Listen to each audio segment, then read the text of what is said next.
Hey, paisans, the time has come. On the air since 2009, the independently produced, non-FCC compliant champ of video game talk podcasting. Here comes Tiger Claw Radio. Here's your host, Critical Failure. Welcome, everybody. You're listening to Tiger Claw Radio. This is your host, Critical Failure. Oh, yeah. This week, we got some news regarding the Halo franchise. We got some chip tunes. We got the top 40.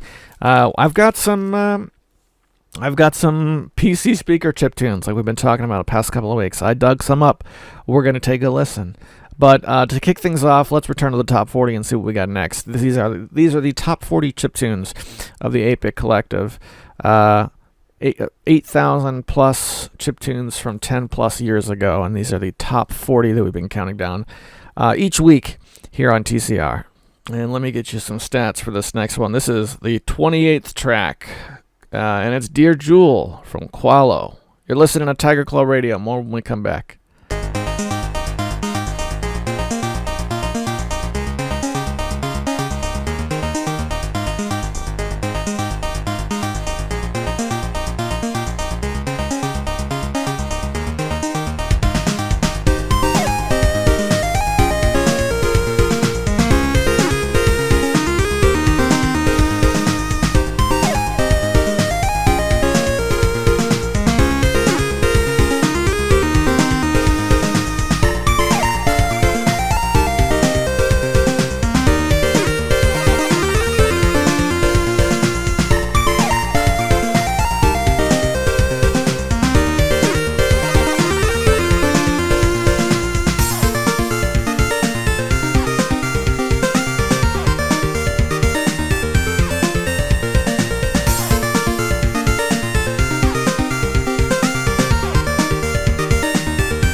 That is a happy tune.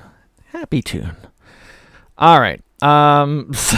So before we get into what's going on with Halo, let's shift gears a little bit. Normally I like to talk about what's going on in the rest of the gaming world, and then I zoom in on my own little microcosm and talk about what I've been playing. That's the formula that I've been going with as of lately. However, let's shift gears a little bit. I recorded a little piece, exactly a little over 1 minute. It's like 1 minute and 3 seconds. This is in the middle of playing Wizardry over this past week, because this past week, you guys know I love Wizardry, and I got Wizardry, the 5 Ordeals a little while ago, played that a ton. Well, I checked out, I've been checking out the rest of the franchise, but this is a little piece I recorded while playing the 5 Ordeals. I wanted to get it while it was still fresh in my mind. Let's go there now. I'm recording this on my phone because I wanted to get it out right away while it's fresh in my head. I was just playing Wizardry, the 5 Ordeals. I took my party down to the 3rd floor. You know, that's the game. You go as far as you can. 3 of my people died, so we walked back to the castle. Trying to resurrect those 3 people. One of them turned to ash because it's Wizardry. Okay, so thankfully I had 2nd stringers and 3rd stringers. So I replaced that character with a 2nd stringer, go down in the dungeon to collect some cash, and the 2nd stringer gets beheaded in the 1st battle. Yes, friends, if there was any doubt, that's Wizardry for you. I always get a good laugh whenever I'm looking at the forums for a Wizardry game and people complain about the difficulty. Because, yes, it's over the top. Is it balanced? Nope! But that's the game. Back to it.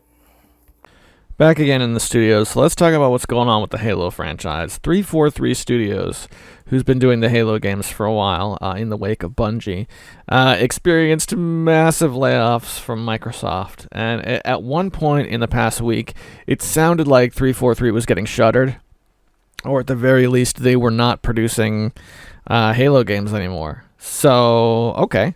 So what happens with the Halo franchise? It was just kind of up in the air. Microsoft just bled a lot of people, and there wasn't really much information to go on based off of that. Now, posted 4 hours ago today, now 343 says they're committed to developing future Halo games. So here we have a company that's been, slashed by a third or however much, and it looks to me, my projection as an analyst would be that we're not going to see anything big from the Halo franchise for a while. So get yourself a copy of the Master Chef collection and enjoy, boys and girls, because it kind of looks like that's what we have for the time being. Also, over on Steam, we've got the Grand Theft Auto HD collection. The HD trilogy has made its way to Steam. After being a Rockstar exclusive for a very short period of time and then being pulled, it's being released with a regular ticket price of $60, but it's being released at half off. So right now you can get it for $30. And let's see. I'm popping it open right now. I want to see if it says how long it's going to run. It says it's going to run until February 2nd. Now, personally, I don't see a need for this for me because I was lucky enough to purchase the Grand Theft Auto games while they were still available. 3 Vice City and San Andreas. I have the initial releases of those games on Steam, and you can't buy them anymore. They're gone. So if you don't have them, then yeah, this makes sense. And actually, you $30. It's more than I paid for the originals, but that's you're getting a good amount of game for $30. Now that said, let's hop over to Kingwin and see what the GTA keys are going for, because I think Vice City was already like it was an expensive game, but it wasn't like an unobtainable type game. Yeah, okay, $10.50. That's not as bad as I thought it'd be. The complete GTA bundle, including GTA 1 and 2, is $107.98. All right. Grand Theft Auto 3. What is the original GTA? Yeah, you can get the original GTA 3 on Steam.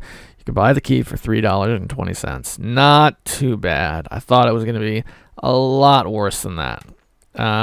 Yeah, so there you go. You can sort of get Grand Theft Auto 3, Vice City, and San Andreas on Steam again. Have at it, boys and girls.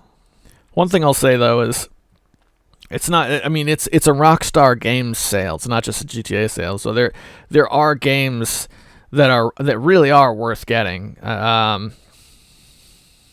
I scroll down just a little bit, we've got Max Payne for $3.50, Max Payne 2 for $4.50. Bully for $5.24. I have that in my library, but I haven't played it yet. That's been on my to-play list for a very long time. And of course, Manhunt for $3.50. I liked Manhunt. I came across a YouTube video breaking down that game and its place in history, and that got me to finally play it. It took some patching, because it's an old one. It has some problems when you play it on Windows, but I really enjoyed it. People say that's Rockstar Games like when they were at their peak. So, yeah, I don't know. That's a thing you can get. If you don't have it, if you've ever considered picking it up, now's a really good time. Yeah, so there you go. And I think apart from that, Steam has finally returned to normal.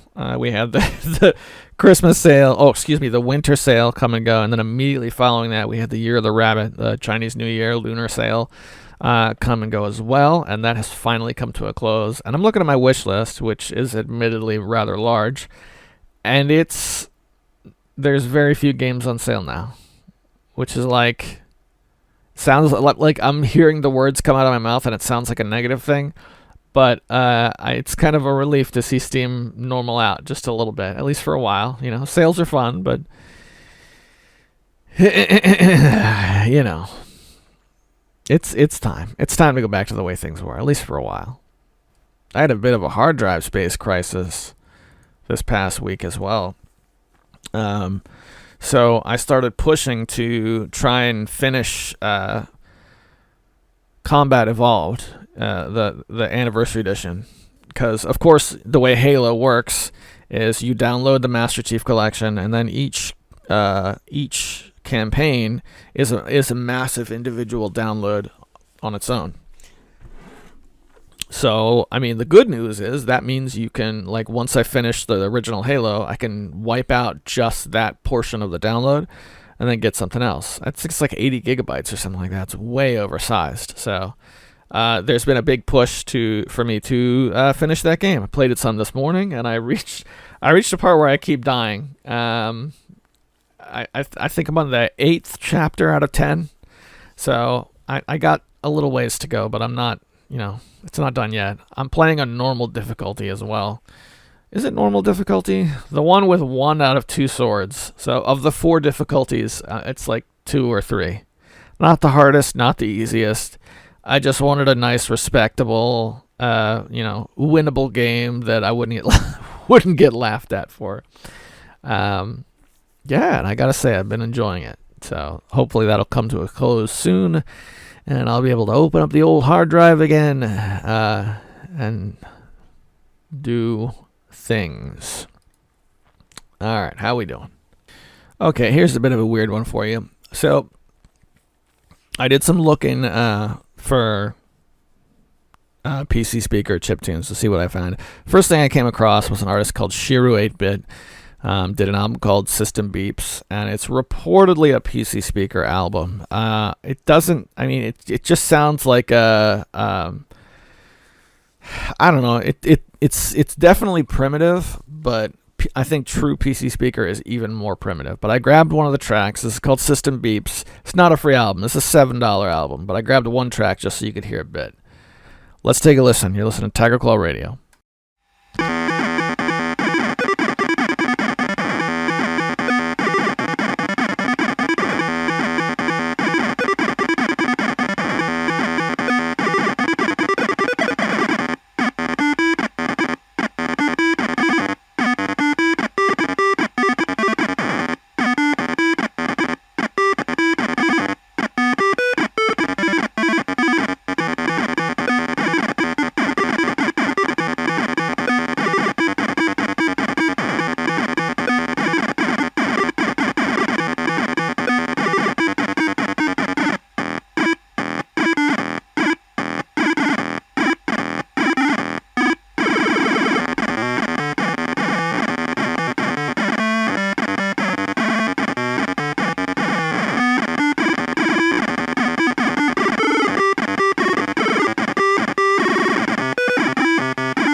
I don't know. I can't quite put my finger on it. It's definitely monophonic like a PC speaker would be, but doesn't quite sound like PC speaker music. Maybe it's just that it's something designed for the PC speaker that's being put through a regular sound card, and that's why it sounds weird to me. But I don't know. It's a neat experiment. Nice track. I wouldn't pay $7 for the album, but that's definitely a thing that exists if you want to check it out. And Mecha Menace, that one was for you, brother, so I hope you caught that. All right, boys and girls, it's a little early to do failbag stuff, but we got an audio comment from Balzac, and I'm interested in the stuff he goes over. So let's go ahead and go there now. So I wanted to start off this audio comment by saying, I'm sorry to hear what happened to Systems Overload, the very brief co-host of TCR for the first few years. I remember enjoying those episodes that he was on, and I even asked you before, whatever happened to that guy, and why didn't you continue co-hosting podcasts with him? And I think you said it was because one day you were playing Resident Evil 4 with him, and then you handed the controller, and then after 5 minutes, he put the controller down and said, this game sucks. And then you said, oh, this is probably the end of this collaboration, isn't it? And then he replied back saying, yep, it sure is. And I always thought that was pretty funny. I just hope and wish for the best for his family and hope that they're doing okay. Suikoden HD remaster you were talking about on the previous TCR. Oh yeah, I'm pretty happy that this game is actually going to be seen and played by a whole new generation of gamers. I never really got too much into Suikoden because I was just distracted by too many other RPGs, but I had a good time playing maybe the first 5 hours with the announcement of these new remasters going around where they're going to actually retouch up the artwork to make it more palatable to everybody that's used to modern games. I already have access to these games through other means on the PS1, and I even have Suikoden 1 on the Saturn, even though that's not translated in English, so I definitely have means to play this game, and I actually might give it a shot again once this new remaster comes out, just to see what all the hubbub is about. Clerks 3 came out. I'm only bringing this up because I remember years ago you were talking to Shintai about Kevin Smith movies, so I'm just curious to know what you think about this and if you have any interest in watching. I actually watched it back in the theater in October, and it's already now available through other means, so now you don't have to go to a theater to watch it anymore. I thought it was actually pretty okay. It's not as good as the first two, but it was still a fun time at the movies, and it was still enjoyable. The one thing that kind of threw me off a little bit is that now all the characters are in their late 40s and early 50s, so it kind of makes it a little bit odd for me to watch something like this because I'm only used to seeing these guys in their 20s or early 30s. I'm actually happy with the ending of it, and I just hope now that there's not a Clerks 4 because I think this movie ended on a pretty good note. The only reason I was really curious about this movie was because Kevin Smith has been talking about making this since 2013, so it only took him about 9 years to actually deliver on it. So I would say if you're a fan of the first two, you should definitely check it out. Finally, to end this audio comment off with a question, with the news of the Suikoden HD remaster, what other PS1 RPGs would you also like to see get this treatment? Personally, I'm already happy with the ones that we got. For example, we got all the PS1 Final Fantasies, the first Grandia, we even got Chrono Cross, which is a pretty underrated PS1 gem. But one what I would like to see, though, is the first two Lunar games, specifically the PS1 version. Shout out to GNDB since they would never stop talking about these games. I specifically would have liked to see 2 remastered because that's only been seen on the Sega CD and PS1, whereas the first one has been remade on other consoles besides the PS1 and Sega CD. But another one that I would like to see is Xenogears. I think that one also doesn't really get enough love because it's only been released on the PS1 and PSN. I guess that should be it. So, as always, keep on making more TCRs because I always keep listening to them. So, later. All right. Give me a second to shift gears. When he posted that, he also posted it with like a text list of the notes that were inside. So we talked about systems overload. I think was the first thing. I had forgotten the whole Resident Evil 4 incident, but that absolutely was a true story. He was never like a video game guy. He played some games. He had a huge World of Warcraft phase to the point where, and this was like decades ago. This is when World of Warcraft was like new and at its peak and stuff. I'm like, hey Yuri, you want to hang out? And he's like, nope, can't. Playing World of Warcraft.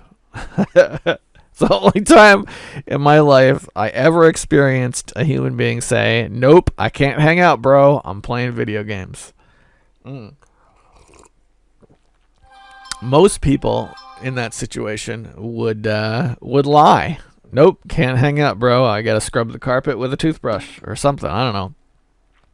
But not Yuri. He was a painfully straight shooter, which I always enjoyed about him. And it was always a shame that he wasn't more into games, because he was probably the most articulate human being I've ever met. If you go back and listen to particularly the first studio episode we did, because I think his first episode was episode 3, but then 4 would have been the first one we sat down with a laptop. You can hear it the few times he talks about things. It's his ability to break things down into their salient bits was something that I never had. And yeah, he'll definitely be missed. But I forgot about the Resident Evil 4 thing. That's pretty funny. In the end, he had been asking about doing podcasting again. So I don't know what it would have been. Maybe it wouldn't have been a video game podcast at all. I know he was super into pro wrestling. I said that weird. Super into professional wrestling. When he passed, his family put together like a reel, like that, here's to Yuri, 'cause that was his real name, and it was him taking his picture with every famous professional wrestler you could possibly think of. Huge into pro wrestling. Here in Maryland, we got something called the MCW. It's the local Maryland like pro wrestling company out of Baltimore. And a couple of people have come up through that company to become famous. One of them is Mickie James, who now wrestles with Impact, and she had a run in WWE with Sable and all that. Well, Yuri went to every MCW show, every single one, to the point where when he passed, apparently, and I wasn't there for this, but they talk about it on Facebook, they did a tribute for him at the following MCW event, which was super awesome to hear. So I don't know. I would have been interested to hear what he thought about some of the pro wrestling video games out there, because I don't think that's anything. I don't think I ever asked him about that, and I'm sure he would have hated every single one of them. Yep. That's old Yuri. You also asked about Suikoden. Yeah, Suikoden is a bit of an odd pick because it's a fun game. It's a cool, game, but here again, it came out like it came out amongst like titans of RPG history, right? So the question you asked, yes, a great question. What else, do I think should get an HD like revision, like a remastered version or whatever? And you picked Xenogears and the Lunar series, which are both very, very good picks. Xenogears in particular, I remember Xenogears being very, very expensive, while like at a time when they were still producing PS1 games. Xenogears shot up to like $100 and stayed there for a long time, and then they finally made a greatest hits version, and it came down a little bit. But I remember Xenogears being one of the first, not the first, but one of the first like crazy expensive RPGs for the PS1. My personal pick would be Star Ocean 2. I think that is a game that's positioned for this sort of thing, because we have some of the later Star Ocean games, right? The Star Ocean had a game that came out on Xbox 360 or something like that, and that you can get on Steam now. But Star Ocean 2, as far as I know, it's still only relegated to the PS1, and I think also the DS. I know there's another version that I'm told is superior to the PS1, but Star Ocean 2 is a good pick. Also, a personal favorite of mine, Wild Arms. You ever play Wild Arms? Wild Arms 1 and 2 were both really, really good on the PS1 and never talked about either. They're not positioned as well as Star Ocean 2 in that sense. But I'd love to see those. Last two, I only have two more picks here. Dragon Quest 7, or 8 for that matter, even though that was a PS2 game. There's a severe lack of Dragon Quest, I think, the older Dragon Quest games on PC, right? I think we need, like Dragon Warrior 1, 2, 3, 4 on the NES. Those games have been remade to death. You can get those on Game Boy. You can get them on Android. You can get them on everything. Not PC, but I don't feel the need. I don't feel the same, I don't feel the same hole in the market. But that changes later in the series. As soon as you get past the fourth game, like 5, 6, 7, 8, I want to see those games remade and put out and obtainable again. Last game I have on my list is Parasite Eve. Parasite Eve is a weird one because I didn't play Parasite Eve back in the day. When I had my PS2 in, what was this? Probably 2006, 2007. My older brother gave me a copy of Parasite Eve for Christmas, and I think I sat down with it once, but I didn't play it more than that. Not because I didn't like it, but because I was working in I was working in the service industry at the time, and I was putting in like 80-hour work weeks, so I just didn't have time. And I would love to go back and play it again. But I'm not sure the best way to do that. I think you can, it's on the PSN, right? So it's not completely unobtainable. But, want to see these games on my platform. What I'd love to see is the PSN just open its doors and say, hey, look, if you bought PS1 games, we now have a platform on PC where you can download them and play them there as well. I think that would be mind-blowing. I think that would be better than remastered editions of these games. I think that would be awesome. Are we ever going to see that? No, but, one can hope. All right, and wrapping up the audio comment, the last thing that I have on my list is Kevin Smith movies. I was big into Kevin Smith movies when I was younger. I remember watching the original Clerks when I was 17. And then Clerks 2 came and went, and I didn't really... Clerks 2 came out when I was kind of already into other things, so I didn't watch that one until like a year or two ago.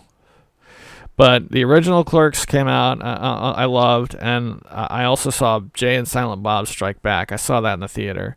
I think that might be the only one I actually saw in the theater. And then I remember also Mallrats was like a cult hit amongst my group.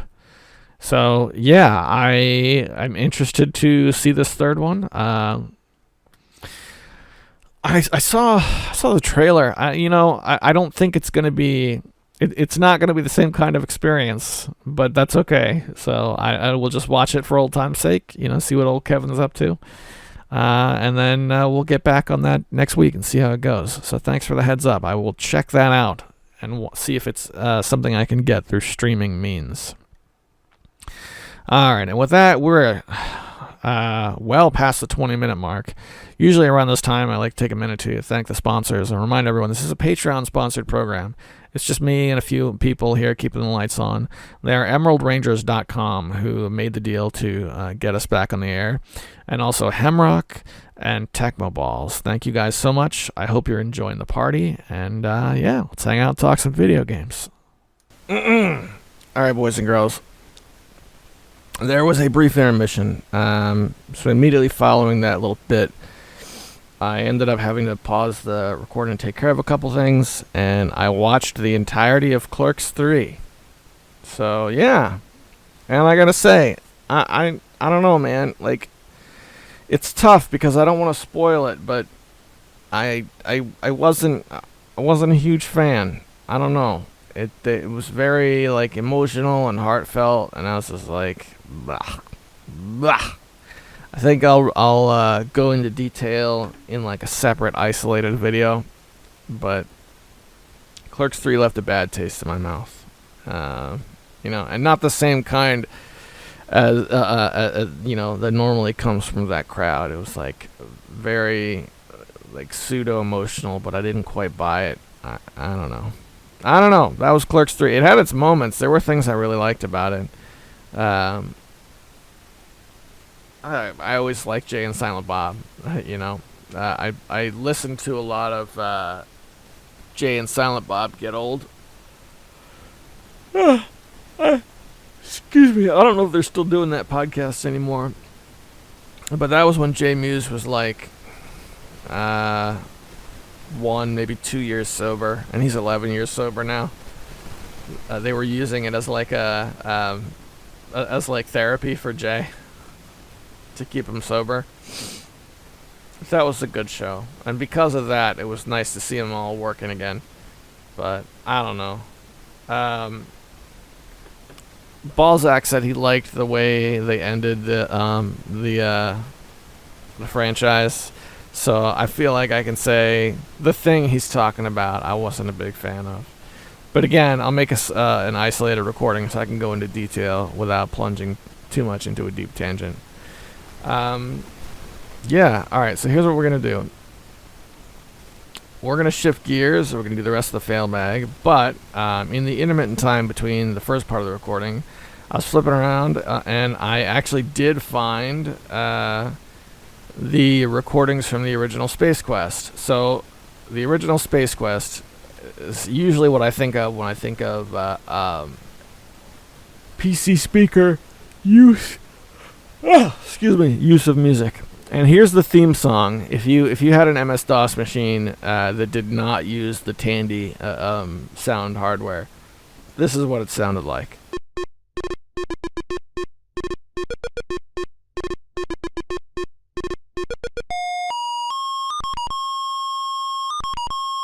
You gotta understand, this was the title screen music for the first video game I ever experienced. And a 4-year-old CF used to hum this in his head with great excitement at the concept of potentially being stuck at a puzzle, as often happened with these HEI parser-based adventure games. It was good times, man. So that, as it turns out, is something there you can get off of the wiki page for the first Space Quest. That was the version... That was the version that I grew up with. And similarly, and I'm not going to play the whole thing, if you had the Tandy hardware, this is what it sounded like.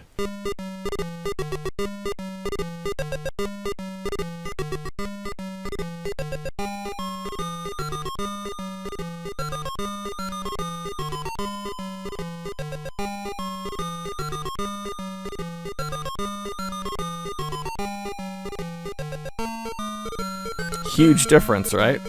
It's no longer monophonic, for one thing, which is how I always remember the PC speaker. But it sounded good.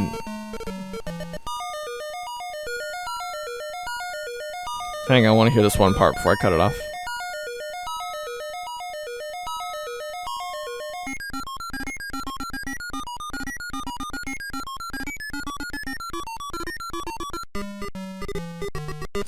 Alright, so that's PC speaker music, and that's probably why you don't see it much in the chiptune space. But there it is. I do have a couple of notes that I forgot to go over yesterday on the first half of the recording. One is that apparently Armored Core is making it to Steam, the Armored Core franchise. And not the classic Armored Core, but whatever their newest installation is going to be released on PC. So that's kind of neat, I guess. A little bit fancy for me. I usually don't cross that threshold with these $60 games that probably aren't going to run on my system anyway. But it is nice to see the Armored Core franchise make it to PC. So that's a thing. Also, in this last week, I finished Shadowgate. I've been playing Shadowgate on the 8-Bit Adventure Anthology, Volume 1, and I finally finished it. And, yes, I used a walkthrough. But I can safely say there's more than one area in that game that there's just, you couldn't do it without a walkthrough. I'm sorry. It just wasn't going to happen. So yes, I used a walkthrough. Not only did I use a walkthrough, but I republished that walkthrough on Steam. So now if you look that anthology up and you go to the Steam guides, there was a walkthrough for Deja Vu, and I added one for Shadowgate. So now Uninvited is the only game that doesn't have a walkthrough on Steam. So that's the thing. Immediately following beating it, of course, I went over to the Mac Venture series and started playing through that. I'm able to get further, but I can definitely say that there are some rooms in the Mac Venture version that are just totally absent in the Nintendo version. Like, there's one area where if you walk into the wrong room, there's like a bunch of trolls drinking beer, and they just kill you. Also, apparently, in olden days, it was not taboo to soft lock the player. Because there's certain areas in the Nintendo version where, like, the Hall of Mirrors room where you have the 3 mirrors, and if you use the hammer on the wrong mirror, then it just breaks and you die. Well, one of them does that, yes, but another one just breaks the hammer, and now you're soft locked, and you can just wander around that way. Yeah, so apparently they upgraded that to an instant death on the NES version to prevent soft locking. So, yeah, it reminds me of a discussion I was reading a little while ago about just game design philosophy and what we thought of soft locking in general, whether or not it was bad game design. And I would say it is. I would say it definitely is. There's a certain amount of trust there between the player and the developer that says, hey, look, if I'm up and around and I haven't died yet, then there's still a chance I can win this thing. And the presence of soft locking kind of makes it so that that's not the case. I don't know. What do you guys think? Should soft locking be a thing or not? It's time for the fail bag.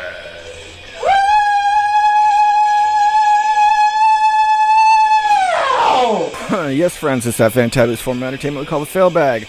Questions, comments, anything you have you want read on the air. At least until Mecha Menace is able to deliver the updated fail bag introduction. Let's do it. So it's been a pretty big week for the fail bag. Bigger than it's been in a while. We got a couple of comments over on EmeraldRangers.com, which, by the way, is where the new episodes come out.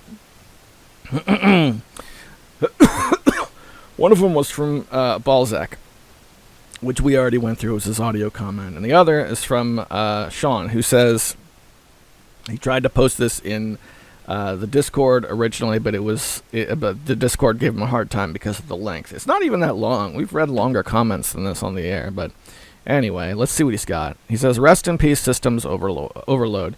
I remember him from the early episodes. It shows you gotta cherish every day. Cheesy, I know, but the older I get, the more I believe it. Amen, brother. I'll give Shadowgate a push again. Tried it way back when. It's one of those adventure games where you just need to try again for sure. PC games, regardless of what PC, were usually pretty brutal in difficulty. I got only a little experience with Apple II games. I once figured out how to emulate a game, but it was too complex for me. I'm sure they'll ruin The Last of Us like all woke adaptions. Although Last of Us, especially Last of Us 2, is very woke already, so who knows? We're jumping around pretty hard here. I never played the game, so I don't care for either the game or the series. Wake me up when Sega greenlights a non-Sonic movie. That might be interesting. Yeah, it's fair enough. All right. Okay, little break from this message because we're jumping around topics pretty hard. Wanted to touch on Apple. So Apple II is an easier as far as old computers go. When you're emulating old computers, Apple II is one of the easier ones. It's a heck of a lot easier than Amiga or Commodore 64 in that you don't need a BIOS or a kicker or anything like that. You just get yourself a copy of the emulator and you're good to go. One of the things that makes it frustrating is disk swapping, right? So the Apple II, like a lot of those old machines, ran on those 5.5-inch or 5.5, 5.25, whatever they were, inch floppy disks, which did not hold a lot of information. So let's say you wanted to play, what's a good example? Space Quest. Was Space Quest available on the Apple II? I don't know if it was. Wizardry is a better example because I know Wizardry was available. You know, you could get that on a single floppy for an IBM compatible, but it was several disks for the Apple II. Now, those old floppy disks were actually reversible. So if you had a single floppy disk for Apple II, that was considered, in terms of software, that was 2 disks. You put it on one side, and when it said, go to disk 2, then you would flip it over. And thus, you have a hardware version which is easier to keep track of than a software version.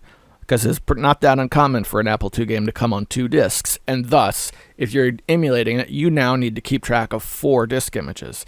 It's still not hard. You could do it, but what you're getting by going through all that, it's the Apple II experience. So unless you have a specific reason to track down the Apple II experience, you're better off playing Amiga or Commodore 64 or something like that. So, just saying. Maybe I'll load up a couple Apple II games and make videos if I get the chance.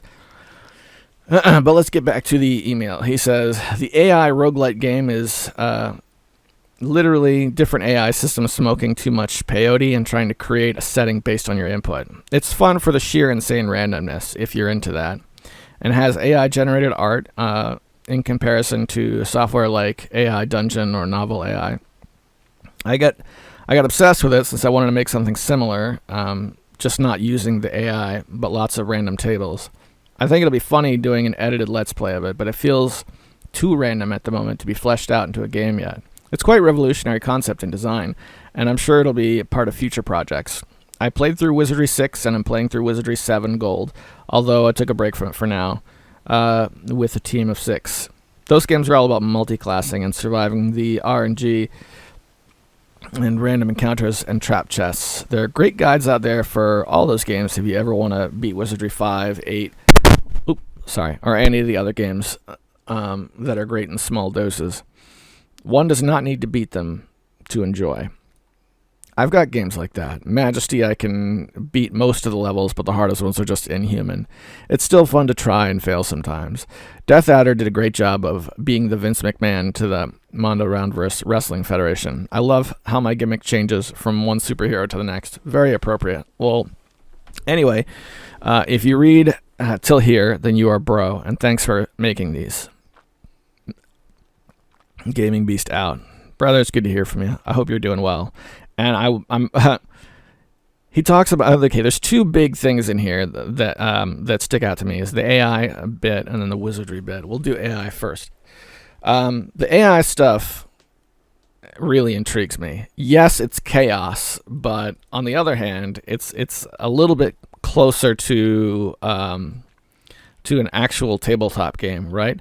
Because you can play something that's not scripted, and that appeals to me. I was playing with AI Adventure a little bit more this morning. That's the one that's very similar but exists entirely in text. So these AI games, they take a ton of resources, like I've talked about before, specifically RAM. They take tons and tons of RAM, but it depends on the model you pick. So I was able to get AI Adventure to run on my computer, but I have to pick an inferior AI model in order to do it because it takes less specifically RAM. So I started looking at RAM. And apparently, because my computer uses DDR3 RAM, which is now, old, I can bump up my RAM for very few dollar dues. So I'm looking at going up to a 32 gigabyte system, which, from what I understand, is still going to be like shoestring, because my processing power is going to be the same. But I should be able to do more things with that. So that should be a lot of fun. And you also talked about wizardry. Now, I've been in a big wizardry kick lately. Specifically, you mentioned you were trying to play through Wizardry Gold. Is that it? So help me out. Are you playing Wizardry 7 or are you playing Wizardry Gold? Because as it turns out, they're not really the same thing, are they? This is one of those situations where you have purists on one side, and on the other side you have this modernized version that was modernized in like the Windows 98 era. So if you're a big wizardry nut, Wizardry Gold, I guess, would be like the Star Wars, Episode 4 like special edition with all the bad CGI thrown in. I bring it up because I gave Wizardry 7 a try for the first time, and what I didn't like about it is that the gameplay to me is extraordinarily slow, right? Wizardry 7, or not Wizardry 7, but the Wizardry series as a whole, when you're grinding, right, you can at least move things fast. You can go through battles really quickly as long as you know what to click on and what to press. That wasn't the case with Wizardry 7, at least not for me.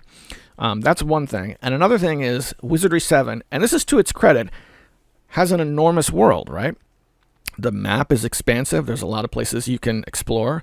However, that makes manually mapping harder than in most games, right? So there is a program that I found called Graph Paper. That's the actual name of the program. And what it does is the same thing as it's not an auto mapper, but it allows you to draw maps. So you could play it in you could play Wizardry in like a little window, and then you have the Graph Paper app, which is the UI is incredibly slim. It's very sleek, and you have that on like the left hand side, and you're good to go. But because the map, right? Think of it like this. Wizardry 6, okay? The Wizardry 6 maps are set up so that they're like 20 squares by 40 squares, and that's the size of the map, okay? Because you're in a tower or whatever. So if you go up a floor or down a floor, you know the area that you're going to explore is in that 20 to 40 grid, or whatever the grid is. I don't know if that's exactly it. But 7 has an overworld, and that overworld is very expansive. So I can't say get an actual piece of graph paper and start mapping it out, because that's going to extend into a gigantic poster that's going to go up on the wall. So given that it doesn't have auto mapping features, I'm either going to have to do the mod that you talked about, because I know there's a mod that handles it, or I don't know what. But that problem, along with the slow game speed, kind of turned me off to it. And it sucks because for years I had a box set of that game. It never functioned once, but I was at the used bookstore. This is probably like in 2002 or something, and Crusaders of the Dark Savant was there, and I picked it up for like $1 or $2, complete in box, manuals, discs, everything, and I brought it home, and I held on to it for a lot of years. Never worked. I finally took pictures of the discs before I got rid of it because I was having space issues. To this day, if you go to my Steam profile, one of the picture I have front and center is me holding up the floppy disk for disc A for Crusaders of the Dark Savant. It's the one game I owned in the Wizardry series. Big box, but I just couldn't get down with it. So, and it's weird because I hear people who are fans of the Wizardry franchise saying that one is the best. So I would love to know why. And you seem like the cat to ask about. So I don't know. Let me know what you find. Yeah, and it's good to hear from you. I heard you had some health issues. I hope you're doing okay. Back home, eating pizza and chicken tendies and watching anime. Take care of yourself. Live a long time. And that's it for Emerald Rangers. So from there, we jump over to YouTube. And what I didn't realize was last week when I put up the episode on YouTube, it was a copy of 435. I still don't know if that's true or not, but Mecha Menace let me know that, and I'm going to see if I can figure it out. I don't know. Okay. So where does that leave me? 6 days ago. Okay. Next comment will have a link, but it'll be obscured. The sound is up. Oh, wait. No. The sound is uploaded to Vakaru. It's pretty simple. You need to type the secure hypertext protocol and the : followed by voca, then dot, then ro, then another slash. Okay, so here's what I'm going to do. The problem with Vakaru is that the bit rate is different from what I do here on Audacity. So what ends up happening is that when I throw a file from Vakaru into Audacity, it changes the bit rate going forward, and that's why I used to have those problems where it's like my voice would end up being really slow or stretched out, or the speed would be off. So when I did Tecmo Balzac's comment, I already had to make that adjustment, which is in Audacity. So I'm gonna put that at the very end of the show where I'm done recording. Then we'll play this and give it a listen. So thanks for putting it together. Then he says, honestly, I could have put more effort into the sound, but I needed to get some things done before bed. I wanted to give it a morbid, dark, comedic effect for Kaiser yelling, all happy and excited, and something like a gun pop stopping sound dead. Something like that might be used in one of those Monty Python animated shorts. My sound is too deep. I wanted something sharper, higher pitched, shorter with the tiniest of reverb. I created the sound using some of the plastic air bubbles used in packaging, not the round ones, but the long cylindrical ones linked to like an ammo belt. I know the ones you're talking about. Those are a lot of fun. We lay those out in the garage, and my kids jump up and down on them. That's it. It's really clever usage of physical items to generate sound bites. That's really cool, man. And this is a big one. So he leaves a comment last week. It says, "This sounds a lot like TCR 435." Now, I thought he was taking a jab at me, like I was, doing the same thing over and over again.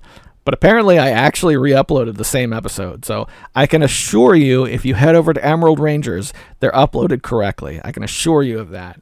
I don't know if this is something that's fixable yet in the YouTube landscape. But if you haven't caught the actual 436, it's definitely up on Emerald Rangers. And to be perfectly honest, that might be where it stays. I'm not sure. Because, let's face it, I'm already getting this one out a day late. So, I'm doing the best I can. Death Adder writes, "The Kotaku sign segment made me laugh. I'm sure over at Kotaku headquarters there was a very large man in a very tiny little My Little Pony t-shirt who had a bad day over that. Lol." Death Adder. Good to hear from you, brother. Balzac has left an audio comment on your Twitter and Emerald Rangers website for the latest episode. Yes, indeed. I got it, brother. Thanks, man. Death Adder, at the risk of coming off like a real Lord Zed to the Emerald Ranger crew, do you think there's any way of syncing up the Emerald Ranger timeline with the YouTube timeline? It always throws me off, like just leaving this comment now. I have no idea when or if it'll ever be responded to. You can tell him that the Death Adder is a big Green Ranger and Blue Ranger fan, if that helps. I'm not sure. I'll talk to him about it, but here's the thing. When I initially talked with Emerald Rangers, my idea was TCR was just going to be an Emerald Rangers exclusive, and that's where it was going to be. Because I figured if I was going to keep doing my show, I might as well get involved with a site, an actual site, rather than trying to do my own thing. Because I know I'm not going to be able to do that. It made more sense to just be an Emerald Rangers thing, and that's what got us back on the air. Is Sandy was like, "Yeah, that sounds good. Also, I need you to manage the network." So great, I can do that. And then it was Sandu who was after the fact was like, "Post last week's episode on YouTube to make sure the YouTube crowd can stay involved." So my concern is if I do the same, if the new episodes come out here as well as Emerald Rangers, I feel like I'm no longer supporting that site the way I meant to when TCR came back on the air. I'm not sure. Maybe I could just shoot you an email personally when the new episode comes out on YouTube. I don't know if that would help or not. But yeah, I definitely understand the difficulty wrapping your mind around it. I've had issues with that too, where I'm putting the YouTube episode up, and it's like, what number? What? I mean, look, last week it was the wrong episode. The audio didn't match, so clearly it happens. And then Death Adder says, "So many TCRs." Balzac finally says, "Sweet. Glad I was able to convince you to watch Clerks 3. Can't wait to hear next week's podcasts with your thoughts." Yeah, Clerks 3 is an interesting one because I don't want to spoil it. We're going to give it its own thing. There were moments that I really liked, like Jay creating the diversion in the hospital was probably the biggest laugh for me. That was a gut laugh. We got to help our friend Sergio. So yeah, I don't know. I guess it's worth a watch, especially if you're a Jay and Silent Bob fan. But I was bummed out, man. That movie bummed me out in a big way. Is that the entirety of the fail bag? I think, by goodness, I think it might be. And where does that put us? That puts us 54 minutes in. Well, all right, boys and girls, the time has come. We're going to give the new fail bag audio asset a listen. It's going to distort the remainder of the audio, and we're going to close the show immediately afterwards so you don't have to put up with it. Thank you very much for hanging out, talking video games, and giving me the extra day to really wrap the show up right. I hope you all are taking care of yourselves. Just do the best you can. I know a lot of things are set up to make you feel unsatisfied because it's good for business, but just take a minute. It is now an exercise in discipline in order to be thankful for what you have. So, but it's worth it. So take care of yourselves, and I'll see you next week. It's time.